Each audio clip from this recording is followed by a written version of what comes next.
Luxuries of the rich as. देखिए, दो noun of से जुड़ा होता है तो ऑफ के पहले वाले के साथ द आर्टिकल लगता है, बिल्कुल ठीक है।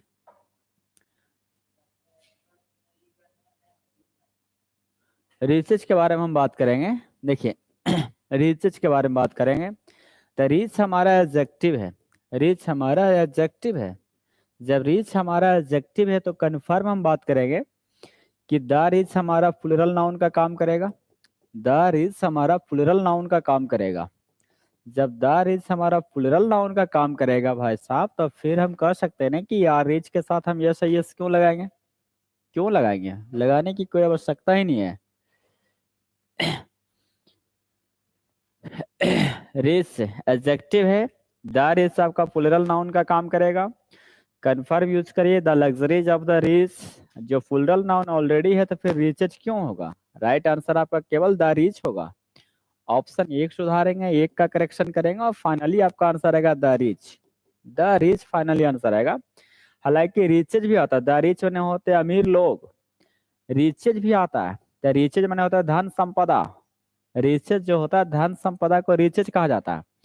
धन संपदा को हम रीचेज कहेंगे। The luxuries of the rich, अमीर लोगों की संपदा, अमीर लोगों की विलासता, अमीर लोगों की लग्जरीज, विलासता, सुख सुविधा, अमीर लोगों की सुख सुविधाएं। तो ये जो फर्ब आएगा ये पहले वाले नाउन के अनुसार आएगा। ये जो फर्ब आएगा पहले वाले नाउन के अकॉर्डिंग टू काम करेगा। तो अमीर लोगों की, ये हुआ धन संपदा, यहाँ होगा अमीर लोग यानी द रिच आएगा। अमीर लोगों की सुख सुविधाएं आर मेंटेन, बरकरार रखते हैं।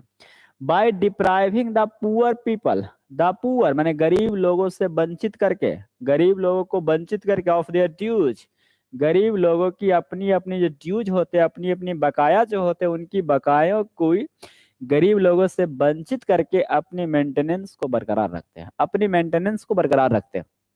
एक सवाल यहाँ आते रहता है, एग्जामिनर पूछते रहता है इस क्वेश्चन में, डिप्राइव का क्वेश्चन बराबर आता है। डिप्राइव के बाद somebody आता है, फिर आपका ऑफ आएगा। वंचित करना, वंचित करना। हालांकि ज्यादातर आपको डिप्राइव पैसिव में ज्यादा आता है, यूजुअली आपका पैसिव में ज्यादा पूछा जाता है। बी डिप्राइव्ड ऑफ, वंचित करना। वंचित करना मतलब इसेंशियल कमोडिटीज जितने होते हैं, आवश्यक सुख सुविधाएं वाले वस्तु जितने होते हैं, उससे वंचित रखा जाता है, मतलब उससे दूर रखा जाए। इसेंशियल कमोडिटीज जैसे हुआ शिक्षा हुआ, वस्त्र हुआ, पहनने के लिए वस्त्र हुआ, पीने के लिए पानी हुआ, ये सब जो इसेंशियल कमोडिटीज आता है, ठीक है, रहने के लिए आवास चाहिए, ये सब इसेंशियल कमोडिटीज में आता है, उससे वंचित रखा जाता है। तो deprive somebody of something, passive आएगा तो ऑफ आएगा। ड्यू आप समझिए, ड्यूज जो होते हैं बकाया होते हैं, ड्यूज बकाया, dear dues, the poor of dear dues. Clear. तो राइट आंसर इसका एक आएगा। अमीर लोगों की जितने भी सुख सुविधाएं होते हैं, लग्जरीज होते हैं, गरीब लोगों से इनसे दूर रखा जाता है, मेंटेन किया जाता है, उनसे दूर रख के, उनसे वंचित करके मेंटेन किया जाता है, मेंटेन करके रखता है। Despite the speed in his, sentence अब देखिएगा, लिखा despite the speed in his he was driving he could not reach on time. Reach on time, on time मतलब होते हैं समय पर, ऑन टाइम मीन्स होते हैं समय पर, ऑन टाइम समय पर को कहते हैं ऑन टाइम। अब देखिए इसमें क्या क्या यूज कर सकते हैं।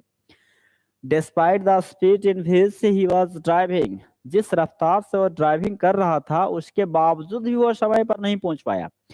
डिस्पाइट आपका प्रीपोजिशन काम करता है, डिस्पाइट का साइन आता है इन स्पाइट ऑफ, डिस्पाइट बराबर आता है in spite of, in spite of के बावजूद, के होते हुए, के बावजूद, ये आपका प्रीपोजिशन है, प्रीपोजिशन है जो कंट्रास्ट के लिए यूज किया जाता है। ये प्रीपोजिशन है जिसका यूज हम कंट्रास्ट के लिए करते हैं। तो डिस्पाइट जो होता है, डिस्पाइट के बाद ऑफ नहीं आता है, नहीं लिखा हुआ, the speed in which he was driving. अब देखिए क्या क्या यूज कर सकते हैं। ड्राइव क्रिया के बाद हम किसका इस्तेमाल करेंगे, कौन सा प्रीपोजिशन आएगा, ये हमें थोड़ा सा ध्यान देना पड़ेगा। ड्राइव, ड्राइव आइट होता है, ड्राइव आइट होता है, बराबर साइनो आता है इसका गेट आइट, गेट आइट। गाड़ी चलाना जिस स्पीड से आप चलाते हैं उसको कहता है गेट एट या ड्राइव एट, ये फ्रेजल वर्ब है, फ्रेजल वर्ब। ड्राइव एट बराबर गेट एट, ड्राइव एट बराबर गेट एट साइनो होता है, जिसका मतलब होता है चलाना, गाड़ी चलाना। ड्राइव एट बराबर होता है गेट एट। अब देखिए यहाँ सेंटेंस क्या कह रहा है, despite the speed in which he was driving, तो ड्राइव के बाद एट आता है। ध्यान से समझिए प्रश्न को, ड्राइव के बाद एट प्रीपोजिशन का यूज होता है।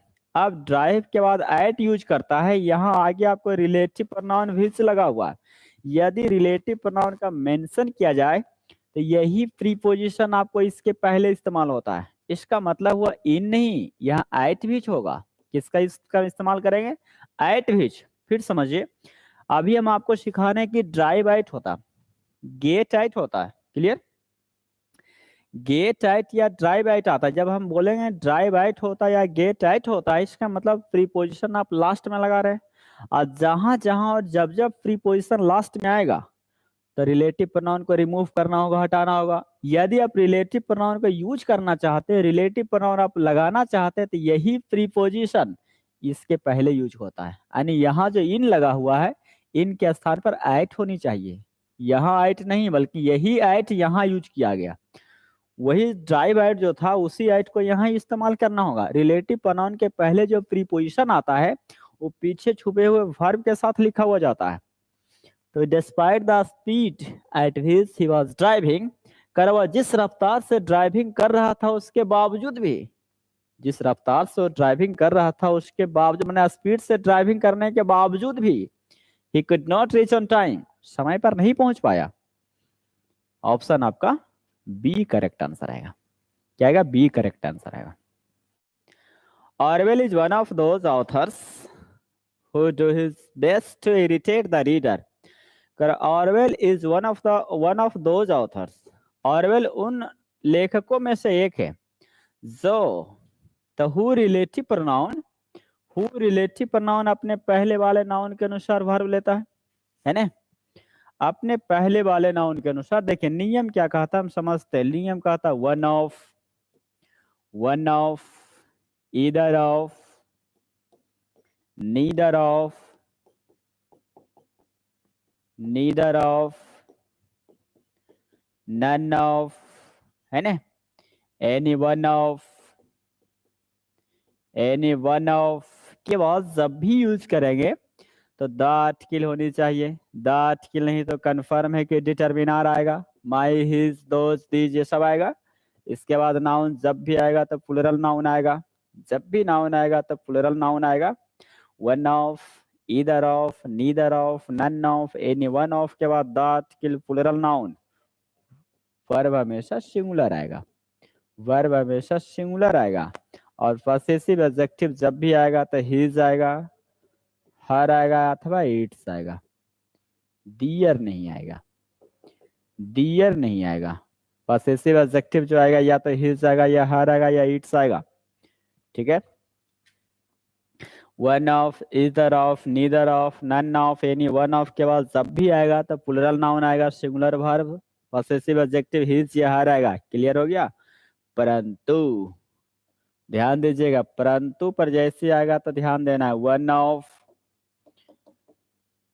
Either of, neither of, none of, ये सभी के बाद भी आपको सेम प्रोसेस चलेगा।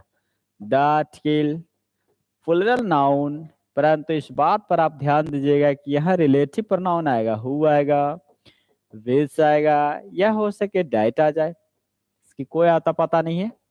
यदि आपका one of, either of, neither of, none of, any one of, every one of के बाद रिलेटिव प्रोनाउन आया रहे, रिलेटिव प्रोनाउन, ये जो वर्ब आएगा अपने नजदीक वाले पर डिपेंड करेगा। ये नजदीक वाले वर्ब पर डिपेंड करेगा। जैसा वर्ब रहेगा वैसा, जैसा नाउन वैसा नहीं। ये नाउन प्लूरल हमेशा, तो प्लूरल वर्ब आएगा। कैसा वर्ब आएगा, प्लूरल वर्ब आएगा। अब नियम अगला कहता है कि पॉसेसिव एडजेक्टिव निर्भर करता है, जिसके अनुसार वर्ब होता है उसी के अनुसार पॉसेसिव एडजेक्टिव भी आएगा। यानी यहाँ पॉसेसिव एडजेक्टिव दियर आएगा। क्या आएगा, दियर आएगा। क्या आएगा, दियर आएगा। देखो प्रक्रिया तुरंत चेंज हो जाता है। One of, either of, neither of, none of, any one of के बाद plural noun, singular verb, his या हर। एकदम बहुत आसान सीखने में लग रहा है। फिर हम अगला टर्म को चेंज करते हैं, तो कहा जाता है कि जैसे रिलेटिव प्रोनाउन आएगा तो वर्ब चेंज हो जाता है, पहले वाले के अनुसार लेना शुरू करता है। तो प्लूरल नाउन है तो कन्फर्म है कि प्लूरल वर्ब आएगा। अब प्लूरल वर्ब है तो कन्फर्म है कि दियर आएगा। पॉसेसिव एडजेक्टिव क्या यूज करेंगे? दियर आएगा। क्या आएगा? दियर आएगा। अब बताइए क्या यूज करें हम इसमें। Orwell is one of those authors. Orwell उन लेखकों में से एक है जो do his best to irritate the reader. यह हिज नहीं होनी चाहिए बल्कि दियर होनी चाहिए।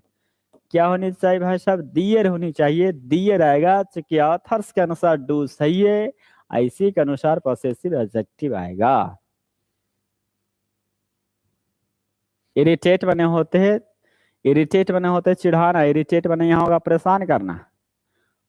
वैसे राइटर जो रीडर को, पाठक को इरिटेट करने के लिए बेस्ट जाने जाते हैं, बेस्ट एकदम सबसे बेहतर, सबसे ज्यादा इरिटेट करते हैं, उनमें से एक ऑरवेल का भी नाम आता है। पहले हम कॉन्फाइड के बारे में बात करें। कॉन्फाइड क्या होता है, ठीक है। उससे पहले हम बात करते हैं बी फॉर्म का। वाज वर्ब आपका बी फॉर्म कहलाता है। तो बी फॉर्मेट के बाद ऐसे भी V3 चाहिए या V4 चाहिए। V3 या फिर V4 होनी चाहिए। बी फॉर्मेट जहां जहां आपको दिखेगा वहां वहां या तो V3 चाहिए या V4 होनी चाहिए। बी फॉर्मेट के बाद या V3 या V4 चाहिए, ठीक है। ये ना तो V3 है ना V4 है। इसका मतलब हुआ है कि बी फॉर्मेट के बाद ना तो कभी V1 आएगा, ना कभी V2 आएगा, ना कभी V5 आएगा। ये सब यूजलेस है, कभी हो ही नहीं सकता है। तो आंसर हमारा बी निकल के बाहर आया। लेकिन अब हम समझेंगे कि कन्फाइड का मतलब क्या होता है, क्या यूज करेंगे, किस तरह से हम प्रयोग करेंगे, सारा चीज हम सीखते हैं। देखिए कॉन्फाइड का मतलब होते हैं कॉन्फाइड जो होते हैं विश्वास पर सौंपना, ठीक है। विश्वास करना या किसी पर विश्वास करके कुछ सौंपना कॉन्फाइड होते हैं। जिसके बाद हम प्रीपोजिशन जब लगाएंगे तो कॉन्फाइड के बाद जब प्रीपोजिशन आएगा something to somebody, to somebody, something to somebody आएगा, समथिंग टू समबडी। सौंपना, विश्वास करके किसी पर कुछ सौंपना, वो होते हैं कॉन्फाइड। विश्वास करके किसी चीज पर, किसी पर कोई सौंपना, कोई काम सौंपना, वो क्या कहलाएगा? कॉन्फाइड कहलाएगा। अब इसका मीनिंग हम समझते हैं, और भी इसका सिनोनिम आते रहता है। कॉन्फाइड का सिनोनिम आएगा गिव कॉन्फिडेंस, कॉन्फिडेंस टू आता है, गिव कॉन्फिडेंस टू आता है, या फिर बोलते हैं गिव क्रेडिट आता है, गिव क्रेडिट टू आता है, या ट्रस्ट टू आता है, या ट्रस्ट टू आता रहता है। कॉन्फाइड होते हैं किसी पर विश्वास करके कोई काम सौंप देना, कॉन्फाइड होते हैं। इसी का सिनोनिम आता है give confidence to, give credit to, give trust to, trust to, give credit to, give confidence to आते रहता है। लिख लेंगे। कल भी क्वेश्चन आया था कन्फर का। कन्फर माने होते देना। क्या देना भाई? गिव इसका साइन होता है, लेकिन देना होता है टाइटिल, टाइटिल देना। डिग्री, कल का कॉपी आप नोट किए होंगे तो लिखा होंगे title, degree, award, award, right, अधिकार देना, ऑनर, सम्मान करना, सम्मान देना, है ना। Title, degree, award, right, honour, ये सब देना आपको क्या कहलाएगा? कन्फर कहलाएगा। क्या कहलाएगा? कन्फर कहलाएगा। जिसके बाद प्रीपोजिशन आता है ऑन, अपॉन आता है। कन्फर के बाद इसका ऑन या अपॉन इसका आता है, ऑन या अपॉन।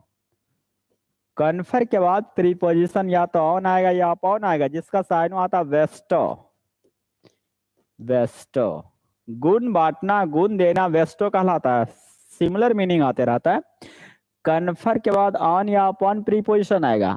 कन्फर माने होते देना। क्या देना?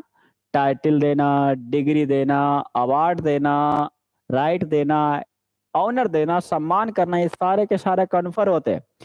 अब इसके बाद प्रीपोजिशन कौन सा आएगा? या तो ऑन आएगा या अपॉन आएगा। इसका सिनोनिम क्या आएगा? तो वेस्टो होगा। वेस्टो खासकर होते हैं नॉलेज बांटना, नॉलेज देना, वेस्टो यूज करते देना। इम्पार्ट भी होते नॉलेज बांटना, इम्पार्ट भी कहलाता है। वेस्टो इसका सेम साइन आते रहता है। क्लियर हो गया? यानी यहाँ हमारा आंसर जो होगा कॉन्फाइड नहीं बल्कि कॉन्फर होगा। कन्फर्ड हो जाएगा। सिंपल पास्ट टेंस का पैसिव बना हुआ है, कन्फर्ड हो जाएगा। The PhD degree was conferred on him in convocation. Convocation मतलब दीक्षांत होते हैं, दीक्षांत समारोह को कॉन्वोकेशन कहा जाता है। कॉन्वोकेशन होता है दीक्षांत समारोह, दीक्षांत समारोह, समारोह। पीएचडी डिग्री, दीक्षांत समारोह पर उन्हें पीएचडी डिग्री दिया गया। बात समझ में आ गया? ये कल भी क्वेश्चन लिखाए थे कन्फर का, कल भी लिखाए थे। They brought to themselves this disaster. They brought to themselves to this disaster. Bring, ध्यान दीजिएगा। सबसे पहले तो ये जाने कि टू प्रीपोजिशन है। सबसे पहले हम ये जानते हैं कि टू प्रीपोजिशन है। प्रीपोजिशन के बाद हमें ऑब्जेक्टिव केस होनी चाहिए, प्रीपोजिशन के बाद हमारा ऑब्जेक्टिव फॉर्म होनी चाहिए। यानी ऑप्शन हम बी मारेंगे। ऑप्शन कौन सा? बी राइट आंसर आएगा, बी राइट आंसर होगा। लेकिन बी में हम सुधारेंगे क्या चीज, करेक्शन क्या होने चाहिए, ये हमें देखना पड़ेगा कि इसका आंसर क्या होनी चाहिए, क्या करेक्शन होनी चाहिए। इस पर हम विचार करेंगे और गौर करेंगे। ध्यान दीजिए। Bring, bring somebody something, bring somebody something, bring इसी को पलट दो, something to somebody। Double object का ये वर्ब हो जाता है। कुछ ऐसे वर्ब होते हैं जिसके बाद डबल ऑब्जेक्ट आता है, जिसमें हम पढ़ने का आता है गिव, गिव के बाद somebody something। इसी को पलट दिया जाए, गिव समथिंग टू somebody। आते रहता है, एक्टिव पैसिव में हम बराबर आपको सिखाते रहते हैं। आस्क somebody प्लस समथिंग, इसी को पलट दीजिए, आस्क समथिंग टू somebody, है ना। फिर हम ये आंसर करते हैं, ऑफर somebody समथिंग।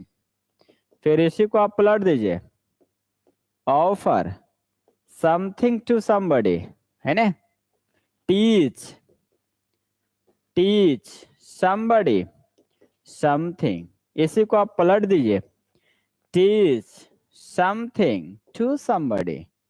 ये सब डबल ऑब्जेक्ट का पैसिव वॉइस में खूब काम करता है। टेल somebody something, पलट दीजिए, टेल समथिंग टू somebody। सब डबल ऑब्जेक्ट का कहलाता है, सब डबल ऑब्जेक्ट। सब डबल ऑब्जेक्ट का पैसिव वॉइस बनाएंगे तो सबका अलग अलग पैसिव वॉइस, दो दो नियम से पैसिव वॉइस बनता है। तो हमें जो सीखना है उस पर हम विचार करेंगे। गिव के बाद डबल ऑब्जेक्ट, सब जल्दी फटाफट आप लोग नोट करते जाइए, एकदम फटाफट। हो सके कल मिले या ना मिले क्वेश्चन आपको। देखिए, तो दे ब्रॉट टू देमसेल्व्स, तो ये कन्फर्म है कि ये गलत होगा। दिस डिजास्टर है, जो ये कन्फर्म है कि पीछे समथिंग है, तो ये somebody ना होगा। तो देम नहीं लगा सकते, क्योंकि किसी भी वर्ब का सब्जेक्ट और ऑब्जेक्ट सेम नहीं होते। किसी भी वर्ब का सब्जेक्ट और ऑब्जेक्ट सेम नहीं होते। यदि सेम आने की स्थिति आ जाए तो कन्फर्म हम रिफ्लेक्सिव प्रोनाउन का यूज करते हैं। क्या यूज करेंगे? Reflexive pronoun. देमसेल्व्स होगा, यानी केवल टू को हटा देंगे तो सही हो जाएगा। केवल टू को हम हटा देंगे तो सही हो जाएगा, क्योंकि ब्रिंग के बाद somebody, तो ये पर्सन हो गया, ये समथिंग हो गया। हाँ, इसी को उलट कर लिखेंगे तब भले टू लेगा, इसी को हम उलट के लिखेंगे तब भले टू आएगा। यानी वे लोग इस मुसीबत को खुद अपने आप पर लिया, अपने आप पर मुसीबत ले लिया। It began to rain as soon as we stepped out of the house. It began to rain, ये भी क्वेश्चन हम बराबर आपको सिखाते हैं कि बिगिन क्रिया के बाद हमारा दो प्रोसेस चलता है। बिगिन क्रिया के बाद या तो V4 यानी जेरंड आता है, या फिर 2+V1 आता है। बिगिन क्रिया के बाद या तो V4 या 2+V1, जो V4 होता है वो जेरंड कहलाएगा, जेरंड कहलाएगा। 2+V1 जो होता है इन्फिनेटिव कहलाता है, इन्फिनेटिव कहलाएगा। तब बिगिन क्रिया के बाद या तो V4 यानी जेरंड कहलाएगा, या फिर 2+V1 इन्फिनेटिव कहलाएगा। ठीक है। अगर आई बिगन टू रेन, बारिश शुरू हो गया।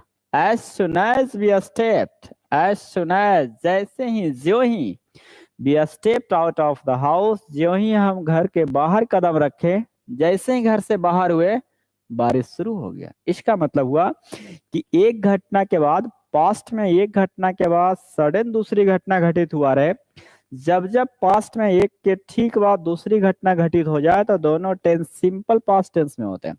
ध्यान दीजिए, जब जब पास्ट में एक के ठीक बाद दूसरी घटना घटित हुआ रहे तो दोनों सिंपल पास्ट टेंस में यूज होगा। तो कर as soon as we stepped out of the house, ज्यों ही हम घर से बाहर हुए, ज्यों ही घर से हम बाहर हुए बारिश शुरू हो गया। इसका मतलब आंसर बिल्कुल सही है। Things in nature die temporary deaths only to appear again. देखिए, things in nature, things in nature, things in nature का प्रकृति में जिन जिन चीजों का मौत होते हैं टेम्पररी डेथ होता है, अस्थायी मृत्यु होता है। ये देखिए ना, ये ठीक लगा हुआ थिंग्स के अनुसार डाई ठीक है, ये आर्टिकल लगा हुआ भाई, ये आर्टिकल है तो डेथ्स कैसे आएगा, डेथ होनी चाहिए ना, यस को हटा देंगे। ये आर्टिकल लगा हुआ तो फिर डेथ्स कैसे आएगा, डेथ होनी चाहिए। अस्थाई या अस्थाई मृत्यु होते हैं, यस हटा देंगे। ओनली टू अपीयर अगेन, मतलब फिर से अपीयर होने के लिए, फिर से जीवित होने के लिए, सिर्फ फिर से अपीयर होने के, सामने आने के लिए, प्रकट होने के लिए अस्थाई मृत्यु होते हैं। टेम्पररी ठीक है, डेथ नहीं, डेथ होनी चाहिए। चाइल्ड हमारा सिंगुलर है, चाइल्ड हमारा सिंगुलर फॉर्म है, चिल्ड्रेन हमारा प्लूरल फॉर्म आएगा, चिल्ड्रेन हमारा प्लूरल फॉर्म आएगा। अब बताइए, जब चिल्ड्रेन हमारा प्लूरल फॉर्मेट है तो यस लगेगा बुड़बक, यस हटा दो। The children were happy when the film started, जब फिल्म स्टार्ट हुआ तो बच्चे खुश हो गए। आंसर एक होगा। This is John's book on the table, table पर जॉन की किताब है, यह जॉन का किताब है। इसका मतलब हुआ कि जब जब दो नाउन आपको एक साथ दिखाई दे तब पहले वाले नाउन के साथ आप स्ट्रॉफ यस का इस्तेमाल करेंगे, यानी इसका आंसर आएगा, आप लोग इस तरह से बनाए होंगे, जॉन्स बुक। बिल्कुल सही है। हम ऐसा भी बना सकते हैं, जरूरी नहीं कि नाम लिखा हुआ तो जॉन्सी नाम होगा, अपोस्ट्रॉफ का भी आप इस्तेमाल कर सकते हैं। ये तो सिंगुलर प्लूरल से मतलब कुछ है नहीं, प्रॉपर नाउन है तो प्रॉपर नाउन में हम कुछ भी यूज कर सकते हैं ना। कोई कहेगा कि सर जॉन सी नाम उसका, भाई जॉन सी नाम है तो आप स्ट्रॉफ केवल लगाइए। कोई कहेगा नहीं सर उसका जॉन नाम है तो आप स्ट्रॉफ लगाइए, दोनों सही है। अब जैसे यूज करना चाहते दोनों सही है, कहीं गलती नहीं है भाई, दोनों सही है। लेकिन गलती तो बी ही ना होगा, गलती तो बी ही होगा। When the workers threaten to माने होते डराना या धमकाना, थ्रेट टू माने होते डराना या धमकाना, थ्रेट टू होता है। कह रहा कि जब मजदूर गो ऑन ए स्ट्राइक, जब हड़ताल करने की चेतावनी दिया, जब मजदूर हड़ताल करने की चेतावनी दे दिया तब मिल मालिक, मिल honour declare A lay off on his mall, कह रहा है कि उसे, यहाँ गलती छपा हुआ मिल होगा, सॉरी, उन्हें अपने मिल से सबको छाटनी करने का डिक्लेयर जारी कर दिया कि बेटा तू हड़ताल करेगा, हड़ताल कर, सबकी नौकरी से हटा देंगे। तो वही कह रहा है कि when the workers threaten to go on a strike, जब मजदूर लोग जो थे, जब मजदूर हड़ताल करने का चेतावनी दिया, धमकी दिया, तब मिल मालिक कहा कि छटनी करने का डिसीजन दे दिया, डिक्लेयर कर दिया कि जो जो हड़ताल पर जाएगा उसे हम हटा देंगे। तो उसी को कहते हैं डिक्लेयर, घोषित करना। देखिए थ्रेटन टू तो बिल्कुल सही है, डराना या धमकाना थ्रेटन टू होता। अब यहाँ है गो ऑन ए स्ट्राइक, ये क्या होता है, स्ट्राइक के बारे में जानिए। पहले स्ट्राइक वर्ड आप जानिए, स्ट्राइक माने होते हैं हड़ताल करना, प्रहार करना भी स्ट्राइक होता है, जिसका V2 होता है स्ट्रक, स्ट्रक कहाँ चल गया, स्ट्रक, V3 भी स्ट्रक ही होते हैं, दोनों सेम होते हैं, दोनों तीनों सेम होता है। तो स्ट्राइक स्ट्रक कहलाएगा प्रहार करना, प्रहार करना के अर्थ में आएगा। लेकिन यहाँ कह रहा नाउन के अर्थ में क्या यूज करेंगे, ये ध्यान दीजिए, गो ऑन स्ट्राइक नहीं होता है, गो ऑन स्ट्राइक होते। देखिए इसको शुरू से पढ़िए, इसका साइन होता है गो on strike, go on strike, क्या आएगा, गो ऑन स्ट्राइक। साइन इसका आएगा come out on strike, on strike. किसका साइन होगा, इसी का साइन होगा, be on strike, be out रह भी सकता है या नहीं भी कभी कभी। ऑन स्ट्राइक सब इसका साइनो है। हड़ताल पर रहना, हड़ताल करना। Begin a strike, begin a strike, ठीक साइनो आता है इसका। Start a strike, sorry, start a strike, सब हुआ हड़ताल करना। गॉन स्ट्राइक, देख लीजिए किसमें क्या यूज करना है हमें। गॉन स्ट्राइक होता है, ये नहीं लगता इसमें। गॉन स्ट्राइक हड़ताल करना। कम आउट ऑन स्ट्राइक होता है, ठीक है। बी आउट ऑन स्ट्राइक होता है।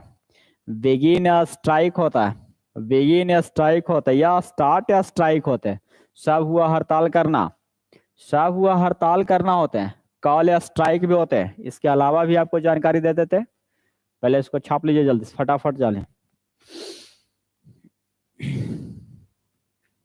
और हड़ताल को रद्द करना, एंड या कॉल ऑफ, या कॉल ऑफ ए स्ट्राइक। कहाँ ये आर्टिकल लगेगा नहीं लगेगा ये देखिए। एंड या कॉल ऑफ ए स्ट्राइक होते हड़ताल समाप्त करना। हड़ताल को समाप्त करना उसी को कहते हैं। इसे एक होता है ब्रेक या स्ट्राइक होते हैं, एक होता है ब्रेक या स्ट्राइक। ब्रेक या स्ट्राइक ये होता है जबरदस्ती हड़ताल को खत्म करवाना। हड़ताल नहीं तोड़ रहा तो ब्रेक या स्ट्राइक लगाना पड़ता है, मतलब जबरदस्ती बाय फोर्स करके, बाय फोर्स करके। एक आता है कॉल या स्ट्राइक, कॉल या स्ट्राइक। लिख लिया, हम सारा बताते हैं आपको, सारा कुछ लिख लीजिए, मैं सब कुछ बताता हूँ किसमें क्या यूज करेंगे नहीं करेंगे। एक आता स्टेज या स्ट्राइक, स्टेज, स्टेज या स्ट्राइक होता है। चलिए सब कुछ बताते हैं।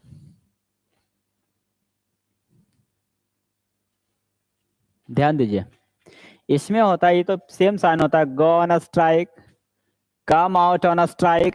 ध्यान दीजिए, गो on strike, come on strike, इसका तो आंसर होगा गो ऑन स्ट्राइक होगा। ये आर्टिकल को हमें हटाना पड़ेगा, ये आर्टिकल को हमें रिमूव करना पड़ेगा, गो ऑन स्ट्राइक होगा। गो ऑन स्ट्राइक, ये आर्टिकल सुपरफ्लुअस हो जाएगा, गो ऑन स्ट्राइक आएगा। साइन आएगा come out on strike, sign आएगा be out on strike, begin या स्ट्राइक या स्टार्ट या स्ट्राइक। ये सब हुआ स्ट्राइक पर रहना, धरना करना, धरना प्रदर्शन शुरू करना, धरना प्रदर्शन शुरू करना, ये सब आएगा धरना प्रदर्शन शुरू करना। लेकिन धरना प्रदर्शन को समाप्त करना, एंड या कॉल ऑफ ए स्ट्राइक होता है, एंड या कॉल ऑफ ए स्ट्राइक, ये सब कोलोकेशन में आता है। कोलोकेशन इसको कहते हैं, एंड या कॉल ऑफ ए स्ट्राइक होते हैं धरना प्रदर्शन को समाप्त करना, ठीक है। अब कहेगा कि नहीं समाप्त करा तो भाई लाठी चार्ज करो, बलपूर्वक उसको खत्म करावो, तो ब्रेक के स्ट्राइक होते हैं। ये होते हैं ब्रेक या स्ट्राइक, फोर्स करके, है ना, फोर्स करके इसको करेंगे, बाई बलपूर्वक कहें, बाई फोर्स, बलपूर्वक जो हम काम करेंगे, धरना प्रदर्शन को समाप्त करने चाहेंगे तो ब्रेक या स्ट्राइक आएगा। कॉल या स्ट्राइक होते हैं, कॉल या स्ट्राइक होते हैं स्ट्राइक के लिए लोगों को बुलाना कि भाई कल हम धरना प्रदर्शन पर बैठ रहे हैं, हाँ हेलो फलना आ जाना धरना प्रदर्शन पर, मैं आपको बुला रहा हूँ। तो होते हैं स्ट्राइक के लिए किसी को बुलाना, तो कॉल या स्ट्राइक होते हैं। कॉल या स्ट्राइक, स्ट्राइक के लिए बुलाना, कॉल या स्ट्राइक होते हैं। एक होता है स्टेज या स्ट्राइक, स्टेज या स्ट्राइक जो होते हैं ना कुछ समय के लिए, organise, organise a short, short strike होते हैं। Organise a short strike, stage strike होते छोटे मोटे हड़ताल करना, छोटे मोटे मतलब 2-4-10 मिनट के लिए रोड जाम कर दिया, ये कर दिया वो कर दिया, तो वो स्टेज स्ट्राइक होते हैं, है ना, स्टेज स्ट्राइक होते हैं। मुआवजा के लिए 2-4 मिनट के लिए स्ट्राइक कर दिया, 10 मिनट के लिए, आधा घंटा के लिए, तो स्टेज स्ट्राइक कराता है। शॉर्ट स्ट्राइक होते हैं, तो ऑर्गेनाइज शॉर्ट स्ट्राइक होते हैं, कुछ पल के लिए ठीक करना।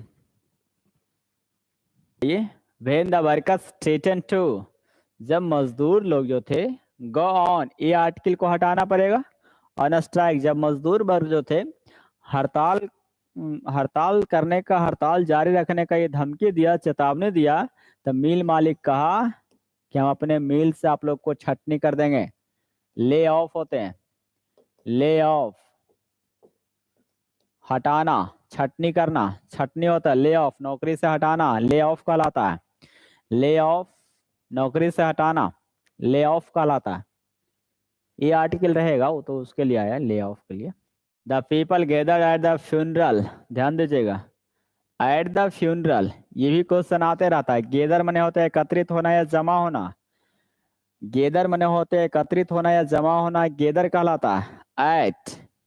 At the function, at the party, at the meeting, at the meeting, at the function, at the function, at the funeral, है ना। At the party, at the meeting, at the function, at the funeral. Party तब समझ में रहे, meeting भी आपको समझ में आ रहा, फंक्शन भी समझ, फ्यूनरल माने होते संस्कार, अंतिम संस्कार को कहते हैं दाह संस्कार। फ्यूनरल, दाह संस्कार में फ्यूनरल उसी को कहते हैं, फ्यूनरल हो गया। नेक्स्ट आइए, अब देखिए इसमें क्या क्या यूज करेंगे। तो एट द फ्यूनरल बिल्कुल सही लिखा हुआ, the people gathered at the funeral, लोग जो है अंतिम संस्कार में, अंतिम यात्रा में एकत्रित हुए।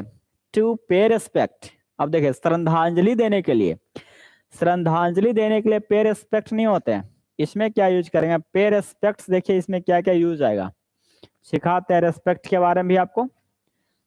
रेस्पेक्ट जो होता है, रेस्पेक्ट यूज करेंगे, रेस्पेक्ट आदर सम्मान, बिल्कुल ठीक है भाई। रेस्पेक्ट हमारा नाउन है, अनकाउंटेबल नाउन है, जिसका साइन ऑफ कहते हैं एडमायरेशन,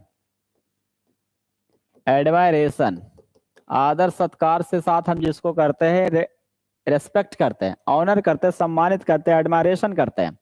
लेकिन यहाँ जो रेस्पेक्ट आएगा, पढ़ना पड़ेगा हमें रेस्पेक्ट्स के अर्थ में, रेस्पेक्ट्स के अर्थ में पढ़ेंगे। ग्रीटिंग समझते होंगे, ग्रीटिंग्स के अर्थ में पढ़ेंगे, ग्रीटिंग्स के अर्थ में, ग्रीटिंग्स रेस्पेक्ट्स का साइन आएगा, ग्रीटिंग्स के अर्थ में यूज करेंगे। अब इसका हम कोलोकेशन समझेंगे, ठीक है। कोलोकेशन क्या क्या आएगा, गिव आएगा, गिव आएगा या सेंड आएगा, सेंड। यहाँ पॉसेसिव एडजेक्टिव लगाना अनिवार्य हो जाता है, पॉसेसिव एडजेक्टिव यूज करना अनिवार्य है। मतलब कह सकते हैं गिव या send the respect, the article या योर कोई किसी न किसी तौर पर लगाना पड़ेगा, योर रेस्पेक्ट आएगा, रेस्पेक्ट आएगा। टू समबडी, किसी व्यक्ति को श्रद्धांजलि देना, समबडी रहेगा तो टू लगेगा। ठीक उसी प्रकार से पे आएगा, पे योर रेस्पेक्ट्स होनी चाहिए, टू समबडी, टू समबडी, या पे योर लास्ट रेस्पेक्ट्स भी लिख सकते हैं, पे योर लास्ट रेस्पेक्ट्स, ये होते, यहां भी टू लगता है, टू समबडी, ठीक है। कहने का अर्थ ये हुआ कि रेस्पेक्ट हम जब यूज करते हैं तो एडमायरेशन में यूज करते हैं, सराहना में यूज करते हैं, प्रशंसा में यूज करते हैं, तो ठीक है, अनकाउंटेबल नाउन आएगा। लेकिन जैसे ही हम रेस्पेक्ट्स यूज करेंगे तो ग्रीटिंग्स आ जाएगा, अभिनंदन के अर्थ में आ जाएगा, ग्रीटिंग्स के अर्थ में आएगा, तो रेस्पेक्ट्स बराबर ग्रीटिंग्स, ठीक है। अब बात करेंगे इसका कोलोकेशन क्या क्या आता है, कौन कौन सा सवाल पूछता है एग्जामिनर, तो पूछेगा गिव या सेंड योर रेस्पेक्ट। योर मतलब हुआ यहाँ your, my, his, our, one's, कुछ भी रह सकता है, यानी यहाँ एडजेक्टिव रहना अनिवार्य है, डिटरमिनर रहना अनिवार्य है। गिव या सेंड रेस्पेक्ट्स टू, श्रद्धांजलि देना, या फिर पे योर, यहाँ भी आपको योर, हिज, आवर रह सकता है, रेस्पेक्ट्स टू श्रद्धांजलि देना। पे योर, यहाँ भी योर, हिज, हर रह सकता है, पे लास्ट रेस्पेक्ट्स योर, अंतिम श्रद्धांजलि देना, है ना। अब देखिए इतना सब पढ़ने के बाद आपको पता चल जाएगा पे रेस्पेक्ट होगा या पे रेस्पेक्ट्स होगा या पे दिए रेस्पेक्ट्स आएगा। आंसर तो कंफर्म है कि आपका सी होगा, रेस्पेक्ट नहीं बल्कि रेस्पेक्ट्स होनी चाहिए, आंसर सी होगा, पे और लास्ट रेस्पेक्ट्स, आंसर हमें सी होनी चाहिए कि लोगों ने उन्हें अंतिम श्रद्धांजलि देने के लिए एकजुट हुए, यानी सी आंसर होगा, रेस्पेक्ट नहीं बल्कि हम यूज करेंगे इसमें पे। पीपल है तो कंफर्म है कि हम डियर यूज करेंगे, डियर यूज करेंगे, डियर। लास्ट आप लगाना चाहते तो लगा दीजिए, नहीं लगाना चाहते तो मत लगाइए, लेकिन रेस्पेक्ट में कंफर्म है कि यस लगेगा, कन्फर्म यस लगेगा। पे दियर रेस्पेक्ट्स भी लिखिए या फिर पे दियर लास्ट रेस्पेक्ट्स लिखिए। लोग एकजुट हुए थे उनके अंतिम श्रद्धांजलि देने के लिए, उन्हें अंतिम श्रद्धांजलि देने के लिए। जैसे कि बिपिन रावत जी का शहीद हुए तो लोग क्या के देश भर के या विदेशी लोग जितने थे सब उन्हें अंतिम श्रद्धांजलि देने के लिए लोग एकजुट हुए थे। तो वहां कहेंगे पे रेस्पेक्ट्स यूज करते हैं, पे दियर रेस्पेक्ट्स होते हैं, अपनी अपनी श्रद्धांजलि देने के लिए लोग एकजुट हुए थे। क्लियर हो गया? नेक्स्ट आइए। आयोडीन डिफिशियंसी, आयोडीन की कमी। Iodine deficiency is an easy and inexpensive sorry. Iodine की कमी जो है सरल और इनएक्सपेंसिव आसान। आयोडीन की जो कमी है या पर्याप्त है वो सरल है और इनएक्सपेंसिव है, सस्ता है। Nutrient disorder to prevent, nutrient disorder, nutrient माने पौष्टिक विकार जो है उसे रोका जा सकता है। उससे रोकने के लिए कह रहा कि आयोडीन डिफिशियंसी, आयोडीन की कमी को रोकने के लिए तो टू प्रिवेंट ने टू बी होनी चाहिए, टू बी प्रिवेंटेड होनी चाहिए, टू बी प्रिवेंटेड पैसिव होनी चाहिए, to be prevented passive form में होनी चाहिए। टू बी प्रिवेंटेड मतलब जब जब सेंटेंस किसी का निर्जीव हो जाए तो अक्सर सेंटेंस पैसिव होता है।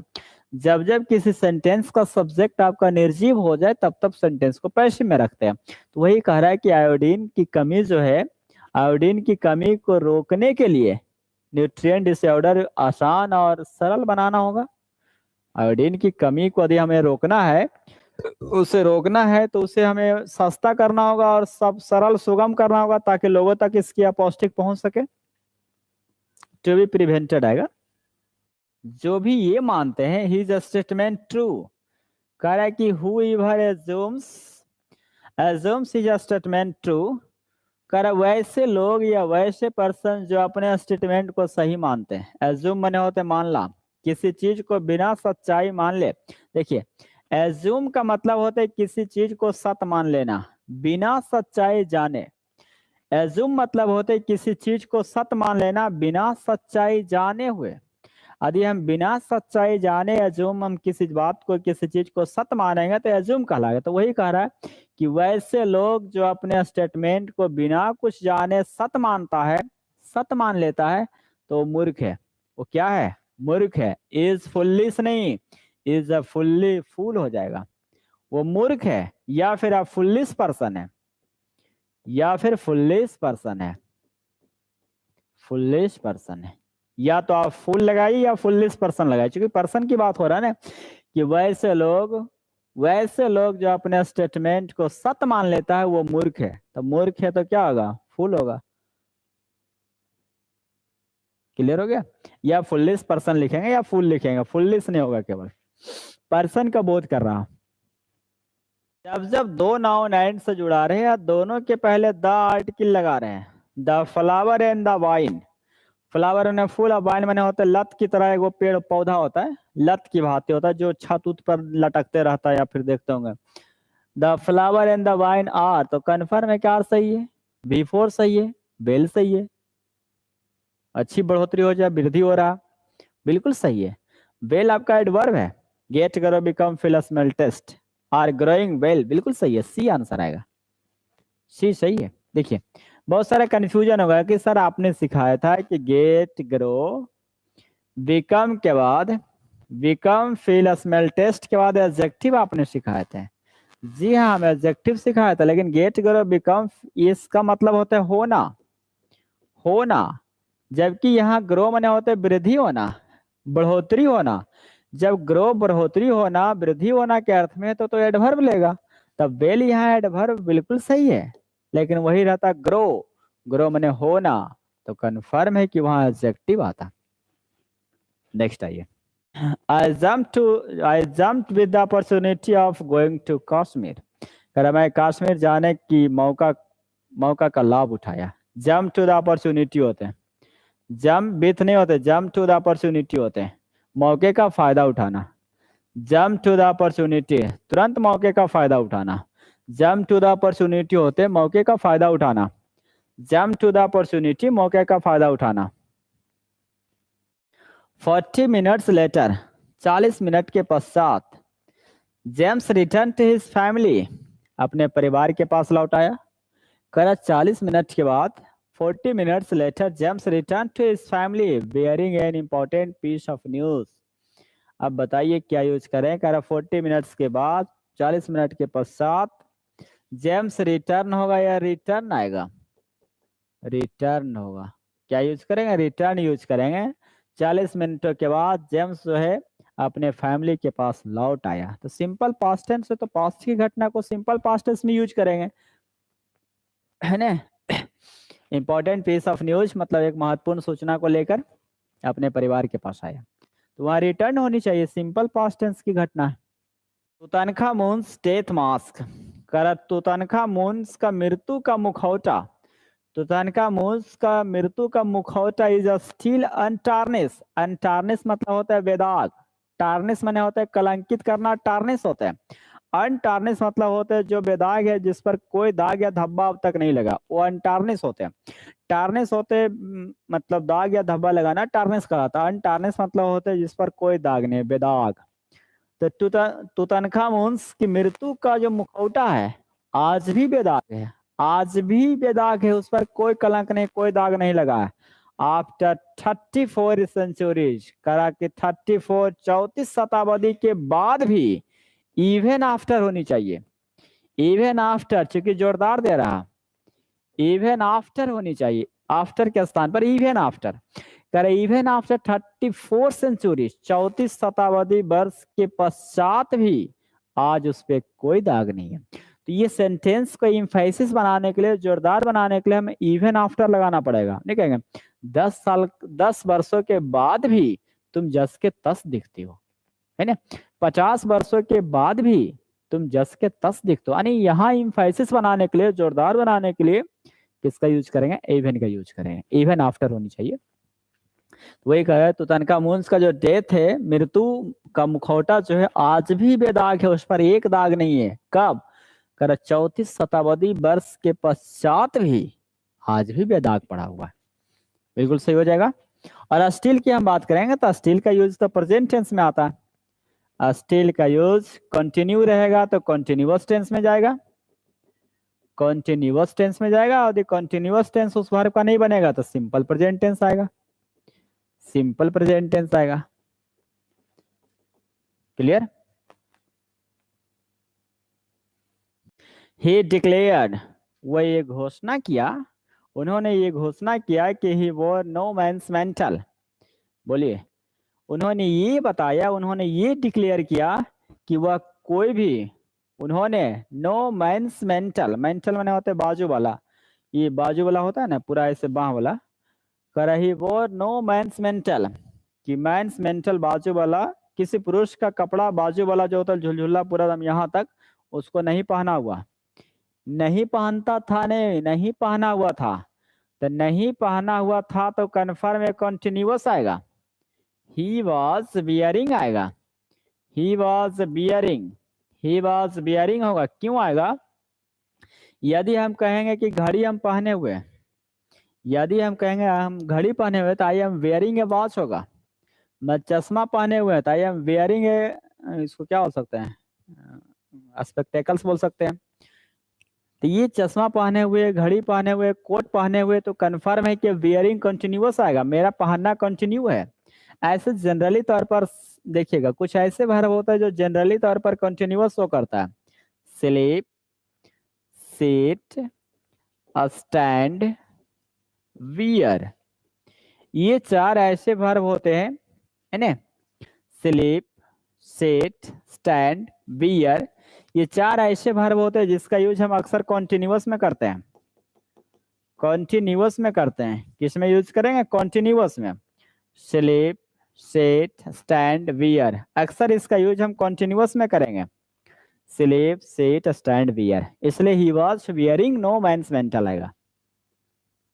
डॉग सन रिकॉग्नाइज, कुत्ता तुरंत पहचान कर लेता, तुरंत रिकॉग्नाइज कर देता है, कुत्ता तुरंत पकड़ लेता है। The persons by whom they are kindly treated, यहां भी आप गौर से देखिएगा, लिखो आप द पर्सन्स बाय होम, यानी ये जो बाई का इस्तेमाल किया, कन्फर्म है कि they are kindly treated by, यहाँ ट्रीटेड के बाद बाई होनी चाहिए। नहीं समझ में आया? ट्रीटेड के बाद यानी सेंटेंस को हम इस तरह से लिख सकते हैं, dogs soon recognize the persons who they are मतलब dogs are kindly treated by। बात समझिए, यदि सेंटेंस के लास्ट में हम प्रीपोजिशन ले जाएंगे, यानी हालांकि बाई जो वर्ब इसी वर्ब के लिए प्रीपोजिशन आया, ट्रीटेड बाई, यदि हम लास्ट में बाई लगाते तो कन्फर्म है कि यहाँ हुम को हु में कन्वर्ट करना पड़ेगा, और इसी बाई को हम आगे लाएंगे तो कन्फर्म है कि प्रीपोजिशन के बाद ऑब्जेक्टिव फॉर्म लेगा, यानी हु का ऑब्जेक्ट फॉर्म हुम हो जाएगा, हु का ऑब्जेक्ट फॉर्म हुम हो जाएगा। तो वही सेंटेंस कर रहा है कि डॉग्स कैन रिकॉग्नाइज, कुत्ता जो है, कुत्ता तुरंत पकड़ लेता है, तुरंत रिकॉग्नाइज कर लेता है कि द पर्सन्स बाय होम, जो व्यक्ति उनके साथ बढ़िया से पेश आते हैं, ऐसे करता है ना, कुत्ते को जो लाड़ दुलार देता है उसे कुत्ता तुरंत पहचान लेता है, तुरंत पकड़ लेता है। तो वही कह रहा, डॉग्स को रिकॉग्नाइज, कुत्ता तुरंत रिकॉग्नाइज कर लेता है वैसे पर्सन को जो उनके साथ बढ़िया से पेश आते हैं, जो काइंडली तरीके से पेश आते हैं, काइंडली तरीके से उसके साथ व्यवहार करते हैं, उसे तुरंत बेहतर से पहचान जाते हैं, रिकॉग्नाइज कर लेते हैं। तो ये सेंटेंस बिल्कुल सही है, कहीं कोई दिक्कत नहीं है। आप डी आंसर बनाइए। बिफोर एवरी मील, करा बिफोर एवरी मील, हर एक मील से पहले, before every meal the head of the family, the head of the family मतलब गार्जियन, जो मेन गार्जियन हुआ, वुड प्रोवोक गॉड्स ब्लेसिंग। देखिए करा खाना खाने से पहले, खाना खाने से पहले the head of the family, head of the family जो है ईश्वर को भोग लगाते हैं, ईश्वर को क्या करते हैं, भोग लगाते हैं। अब बोलिए क्या करेंगे, आवाहन करते हैं, ईश्वर का आवाहन करते हैं। जब ईश्वर का आह्वान करेंगे तो प्रोवोक नहीं आएगा, प्रोवोक मने तो होते हैं उस्काना या भड़काना, प्रोवोक मने होते हैं उस्काना या भड़काना, है ना। यहाँ क्या आएगा, ये प्रेजेंट टेंस होनी चाहिए, the head of the family God's blessing बोलेंगे, प्रोवोक नहीं होना चाहिए, रिवोक होनी चाहिए, रिवोक नहीं, सॉरी, कॉल ऑन थी, कॉल अपॉन सिंपल कर लो ना,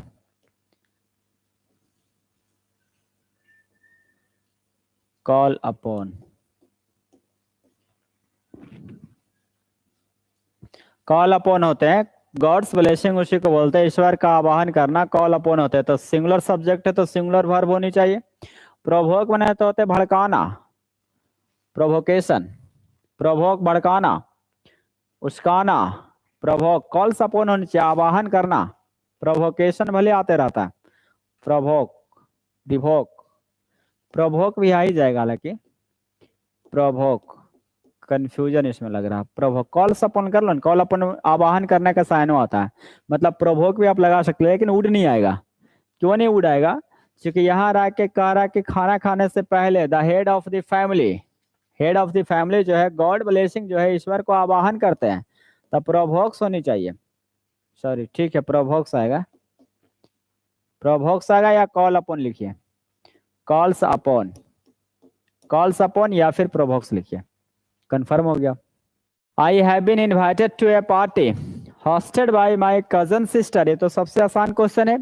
आई have been invited, I have been invited to a party, मुझे पार्टी के लिए इनवाइट किया गया, hosted by a cousin sister, cousin के साथ सिस्टर ब्रदर का यूज नहीं होते हैं, कजन के साथ सिस्टर ब्रदर का यूज नहीं किया आते हैं, कजन के साथ सिस्टर ब्रदर का यूज नहीं किया आता है, मुझे इनवाइट किया गया पार्टी के लिए, मतलब चचेरी बहन के द्वारा जो पार्टी का आयोजन किया गया उसके लिए मुझे इनवाइट किया गया।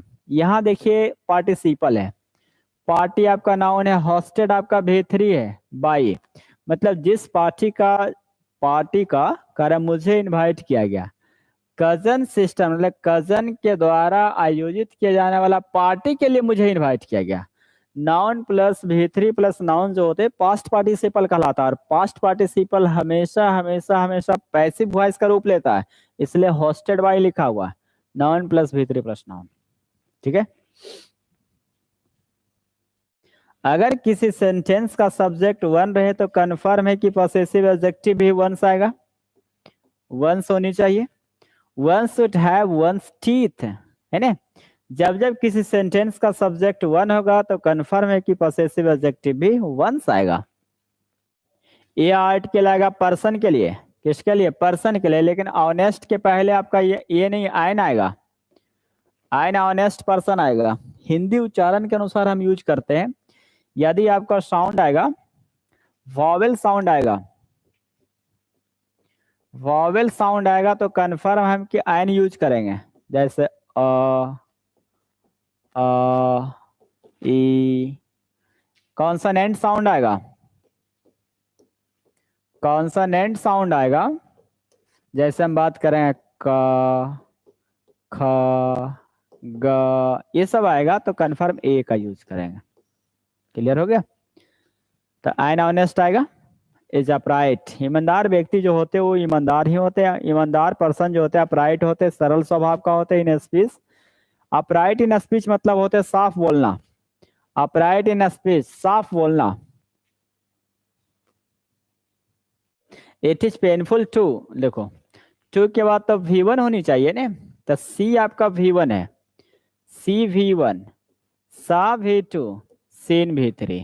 अब आप ही बताइए कौन सा यूज करते हैं, है ना। इट इज पेनफुल टू सी हो जाएगा, देखकर दुख होता है।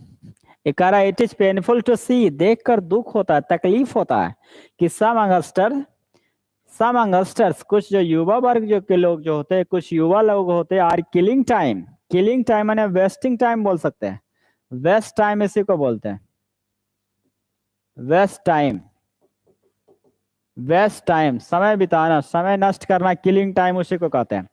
तो कह रहा है कि इट इज पेनफुल टू सी, देखकर बड़ा दुख होता है कि सम यंगस्टर्स, ये क्वेश्चन तो कई बार आपको लिखा है, it is plus adjective plus 2 plus V1 कई बार आया, या फिर it is plus adjective plus 4 plus noun, आते रहता है क्वेश्चन बराबर। तो कह रहा है इट इज पेनफुल टू सी, देखकर बड़ा दुख होता है, तकलीफ होता है कि सम यंगस्टर्स, कुछ जो युवा लोग होते हैं, are killing time without doing anything useful, बिना कुछ उपयोगी काम किए हुए, मतलब फालतू का काम में टाइम वेस्ट करते रहता है। कुछ ऐसे युवा वर्ग होते हैं जो फालतू के टाइम वेस्ट करते रहता है, कुछ नहीं करता और फालतू का टाइम वेस्ट करते रहता है। वे इन इंडिया, हम भारत में, इन इंडिया भारत में, we can look forward to, look forward to मैंने होते हैं प्रतीक्षा करना, उत्सुकता पूर्वक प्रतीक्षा करना, लुक फॉरवर्ड टू आता, वर्ब आएगा तो V4 लेगा, नहीं तो नाउन आएगा।